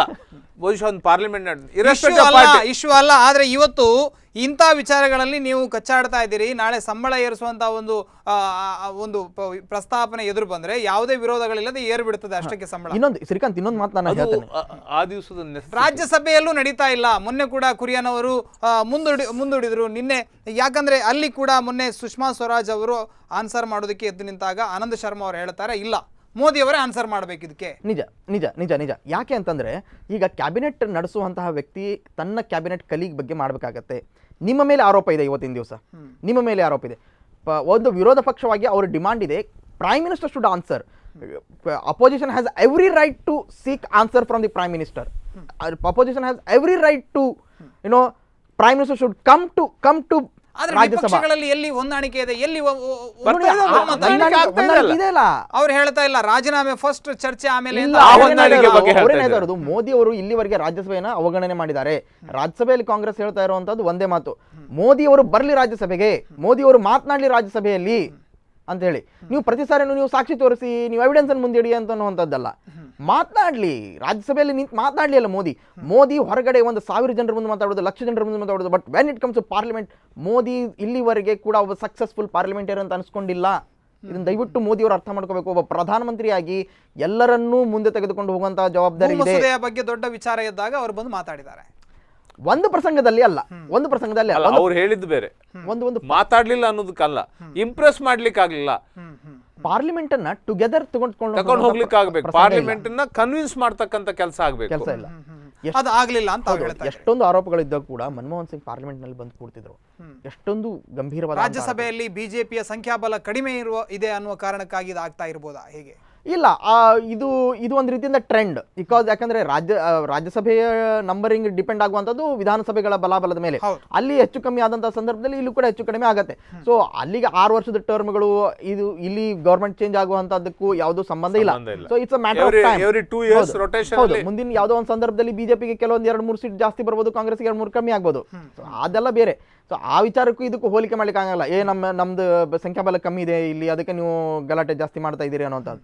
ಈ ಹಿಂದೆ ಕಾಂಗ್ರೆಸ್ ಗವರ್ಮೆಂಟ್ ನಾಗಿದ್ದಾಗೂ ಕೂಡ ಕಾಂಗ್ರೆಸ್ ಇನಿಷಿಯಲ್ ಡೇಸ್ ನಲ್ಲಿ ರಾಜ್ಯಸಭೆಯಲ್ಲಿ ಮೆಜಾರಿಟಿ ಏನು ಇರಲಿಲ್ಲ, UPAಗೂ ಮೆಜಾರಿಟಿ ಇರಲಿಲ್ಲ. ಅವ್ರು ಯಾವತ್ತೂ ಕೂಡ ಎಲ್ಲರನ್ನೂ ತೆಗೆದುಕೊಂಡು ಹೋಗಲೇಬೇಕಾದಂತ ಅನಿವಾರ್ಯತೆ ಕರ್ನಾಟಕದಲ್ಲಿ ಇವತ್ತು ವಿಧಾನ ಪರಿಷತ್ನಲ್ಲಿ ಇಲ್ಲ. ಕೊಳಕೆ ಬೈಲು ಅವರೇ, ಕೊನೆಯದಾಗಿ ನಿಮ್ಮಲ್ಲಿ ಕೇಳಬೇಕು, ನೀವು ಒಂದು ರಾಜಕೀಯ ಪಕ್ಷವಾಗಿರುವವರು ಮತ್ತು ಜನರ ಮುಂದೆ ನಿಮಗೆ ಇವತ್ತೆಲ್ಲ ನಾಳೆ ಹೋಗೋದಿದೆ. ಹಾಗಾದರೆ ನೀವು ಎಲ್ಲೋ ಒಂದು ಕಡೆಯಲ್ಲಿ ಜನರ ಆಕ್ರೋಶವನ್ನು ಅಥವಾ ಜನರ ತಾಳ್ಮೆಯನ್ನು ಪರೀಕ್ಷೆ ಮಾಡ್ತಾ ಇದ್ದೀರಿ ಅಂತ ಅನಿಸ್ತಾ ಇಲ್ವಾ? ಒಂದು ಜನರು ಆರಿಸಿ ಇಟ್ಟಿರುವಂಥ ಒಂದು ಸರ್ಕಾರ, ಆ ಸರ್ಕಾರಕ್ಕೆ ಕೆಲಸ ಮಾಡೋದಕ್ಕೆ ಅಡ್ಡಿಪಡಿಸ್ತಾ ಇದ್ದೀರಿ. ಸರ್ಕಾರದ ಕೆಲಸ ಮಾಡ್ಲಿಕ್ಕೆ ಇಡೀ ಮುಂಗಾರು ಅಧಿವೇಶನ ಹಾಳಾಗೋಯ್ತು, ಅಧಿವೇಶನದಲ್ಲಿ ಇಂಥ ಸಮಸ್ಯೆಗಳನ್ನ ಎತ್ತದೇ ಇದ್ರೆ ಬಹುಶಃ ವಿರೋಧ ಪಕ್ಷವಾಗಿ ಕಾಂಗ್ರೆಸ್ ಪಕ್ಷ ಸಮರ್ಥವಾಗಿ ನಡೆಸಿಲ್ಲ ಪಕ್ಷವನ್ನ ಅಥವಾ ದೇಶವನ್ನ. ಚರ್ಚೆಗೆ ಅವಕಾಶ ಕೊಡದೆ ಯಾವ ವಿಪಕ್ಷ ಅವಕಾಶವನ್ನ ಇವತ್ತು ಕೇಳ್ತಾ ಇರುವುದೇನು? 3 ಜನ ಕಡು ಭ್ರಷ್ಟರನ್ನ, ದೇಶದ್ರೋಹಿಗಳು ಅನ್ಸ್ಕೊಂಡ ಸಾಲಿಗೆ ಸೇರಿಸಬಹುದಂತ ವ್ಯಕ್ತಿಗಳನ್ನ ಇಟ್ಕೊಂಡಿದ್ದೀರಿ ನೀವು ಅಂತಕ್ಕಂಥ ಮಾತನ್ನ ಹೇಳ್ಕೊಂಡು ಕೇಳ್ತಾ ಇರ್ತಕ್ಕಂಥದ್ದು. ಯಾರೋ ಮಹಾತ್ಮ ಗಾಂಧಿ ರಾಜೀನಾಮೆ ಕೇಳಿದ್ದಲ್ಲ, ಜಯಪ್ರಕಾಶ್ ನಾರಾಯಣರ ರಾಜೀನಾಮೆ ಕೇಳಿದ್ದಲ್ಲ, ಭ್ರಷ್ಟರು ಅಂತ ಹೇಳ್ಕೊಂಡು ದೇಶದ್ರೋಹಿಗಳು ಕೆಲಸ ಮಾಡ್ತಕ್ಕಂಥವ್ರಿಗೆ ಸಹಾಯ ಮಾಡಿದಿರಂತಕ್ಕಂಥ ಆಪನ್ನ ಇಟ್ಕೊಂಡು ಕೇಳ್ತಕ್ಕಂಥದ್ದು ತಪ್ಪೆ. IPL ಹಗರಣದಲ್ಲಿ ಬಹಳ ದೊಡ್ಡ ದೊಡ್ಡ ಕಾಂಗ್ರೆಸ್ಸಿಗರ ಹೆಸರು ಕೇಳಬಂತು.